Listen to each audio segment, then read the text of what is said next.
Geneva Doniego from Lalo, Cagayan Valley. Hi, Geneva. Hello po.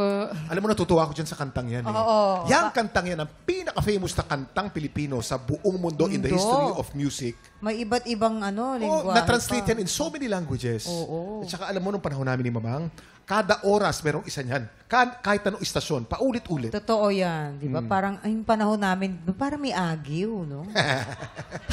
Kung makasalita ka, parang tayong inaagiw. Yung anak, Mama, ngayong Oo. magulang na tayo, iba na ang ibig sabihin sa akin. Yes.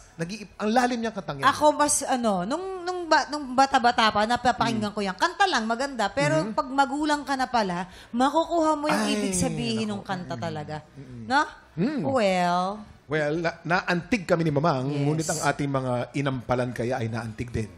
Geneva, naantig ako.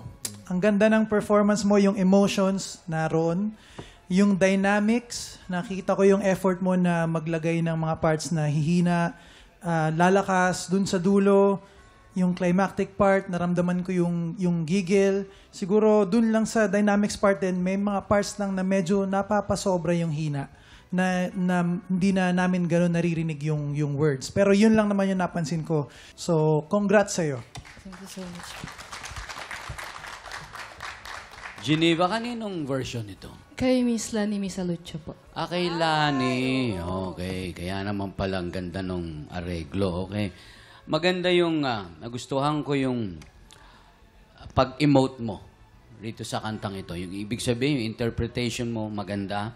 Wala akong napansin na sablay. Natumbok mo lahat ng notes. Yung last two lines mo na ginamit mo yung falsetto, well-placed. Kala mo may pupunahin ako, no? Well-placed yung falsetto. Kinabahan ako doon. Akala ko masasabihin ko.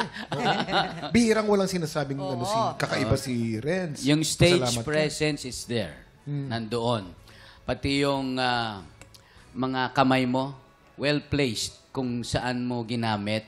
Pati yung muka, kung saan yung kailangan, galit ka, kung saan kailangan. Kasi medyo nagalit ang magulang dito dun sa nangyari dun sa anak niya dahil parang hindi siya sinunod Okay. Maganda. So much. Wow, pagkagaganda na sinabi ng ating inampalan. Ang tanong, Mama, Maganda yung gising ni Kuya Renz ngayon. Maganda gising yan.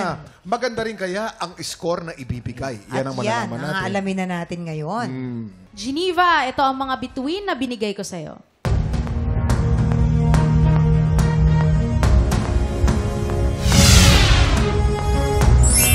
Tatlong bituin.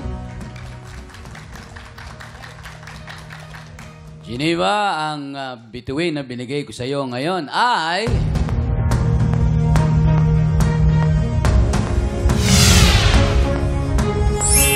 Apat na bituin. Ibibitin muna natin kung ano ang score ni Daryl. Ang susunod nating kalahok, ito na po, si Ivan Melendres. Balita ko, may kapatid kang napaka-espesyal. Yes po, special child po. Kay Jaja, 20 years old na po siya. Kwentuhan mo naman kami. Yun po kasi si Janice, yung kapatid ko po.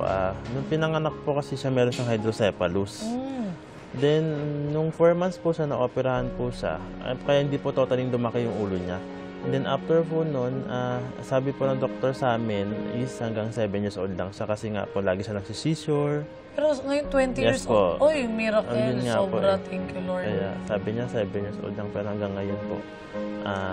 Yun, malakas pa rin po siya. And then hindi na po siya masyadong inaataka ng seizure and then ng epileptic niya. Kung may ipapangako kay Jaja, ano? Yun, hindi napapagod si Kuya para sa'yo. Kahit sa umaga, sales promoter tayo, hindi sa gabi, banda-banda. Ipoprovide ni Kuya mo yung lahat ng needs mo para sa mga nagme-maintenance po kasi siya everyday.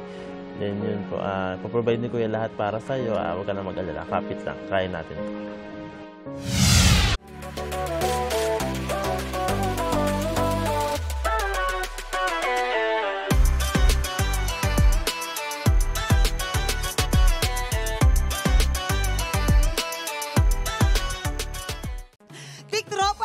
Pinanood mo hanggang sa dulo itong video na ito? Abay, very good ka! For more happy time, watch more TikTok Lock videos on our official social media pages and subscribe to GMA Network official YouTube channel.